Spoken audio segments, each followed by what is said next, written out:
Hey guys, welcome back to another video, and in this video I'm going to show you how to disable Windows 10 login password and lock screen easily. And let me tell you that this tutorial is not about how to reset your password if you forgot it. This guide is only for those who already know their password and want to avoid typing it every time. So yes, let's get started step by step.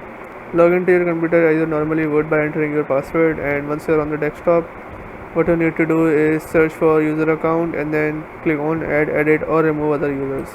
Now click on sign in options and then scroll down and then scroll down a bit and click on when PC wakes up from sleep and then set it to never.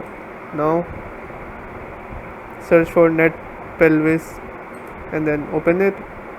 Here you'll see this checkbox which says user must enter username and password to use this computer. Just uncheck this and then apply OK and enter your password here. And once you complete this, just restart your PC and then you'll notice that it would no longer require your password to log into your computer. So yes, this is how you can do it. If your problem still occurs, so make sure to comment down below so we can bring a detailed guide on this video. Alright, that's it for today's tutorial.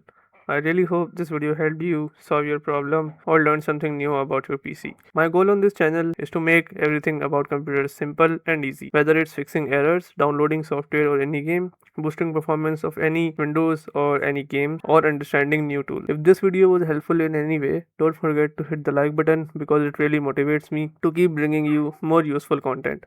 And if you're new here, make sure to subscribe and turn on the notification bell so you never miss any future tutorials, tips, and PC fixes. Also, if you're facing any issues or have any questions related to computers, Windows, software, or anything technical, drop them in the comments.